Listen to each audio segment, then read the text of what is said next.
비트코인 가격이 요동치고 있습니다. 비트코인 지금 팔아야 할까요? 사야 할까요? 만약 여러분이 적금을 깨서 1,000만 원을 투자했습니다. 그런데 요 며칠 비트코인 시장이 심상치 않더니 여러분이 산 가격보다 반으로 폭락했습니다.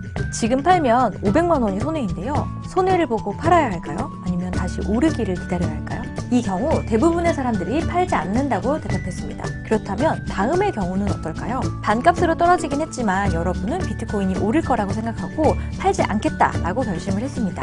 그런데 여러분이 잠깐 자리를 비운 사이 아내가 방으로 들어와서 이것저것 보다가 매도를 눌러버렸어요. 500만 원은 다시 통장으로 입금되었죠. 여러분은 500만 원의 비트코인을 다시 구매하시겠어요? 대부분의 사람들은 사지 않겠다고 대답했습니다. 두 경우 모두 사실은 500만 원어치의 비트코인에 대해서 할 것인가 계속 보유할 것인가의 문제인데요. 만약 첫 번째 질문에서 여러분이 비트코인을 팔지 않겠다고 대답했다면 비트코인이 계속 오를 거라고 생각했기 때문입니다. 따라서 아내가 매도해버린 500만 원어치의 비트코인을 다시 사들이는 게 맞죠. 하지만 두 가지 질문에 대해서 사람들은 상반된 대답을 내놓습니다.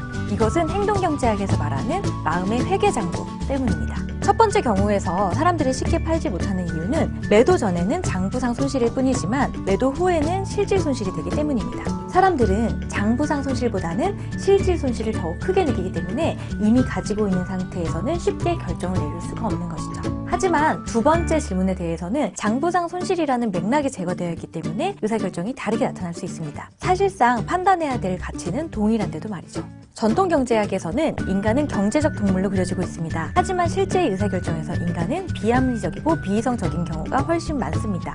이를 연구하는 학문이 행동경제학입니다. 비트코인이나 주식에 투자하는 경우 우리는 매몰 비용이 아까워서 의사결정을 망설이는 경우가 많습니다. 이럴 때 의사결정을 이성적으로 하기 위해서는 프레임을 바꾸는 환위법을 써보는 것이 좋습니다. 아직 비용을 지불하지 않았거나 투자한 금액이 더 적을 때는 어떻게 할지 생각해보는 것이죠. 예를 들어 1,300만 원에 구입한 비트코인이 1,000만 원으로 떨어졌을 때 여러분은 계속 보유할까요? 매도할까요? 이럴 때 환위법을 적용해서 여러분이 비트코인을 700만 원에 샀다고 생각해보는 겁니다. 여러분이 비트코인 시장을 낙관적으로 본다면 팔지 않을 것이고 비트코인 시장의 전망을 좋지 않게 본다면 팔아야겠죠. 우리는 매몰 비용에 좌지우지되면 안 됩니다. 항상 0에서 출발하여 나에게 유리한 것이 무엇인가 하는 가치 판단을 해야 합니다. 합리적인 판단을 방해하는 요소로는 매몰 비용뿐만 아니라 위험 선택의 경향, 손실 회피의 경향 등 다양한 심리적인 이유가 있습니다. 이로 인해 우리 마음의 회계장부는 똑같은 가치를 두고도 다르게 판단하는 오류를 범합니다. 경제행동이나 소비, 투자 의사결정을 할 때 우리는 마음의 회계장부 영향을 받지 않도록 조심해야 합니다.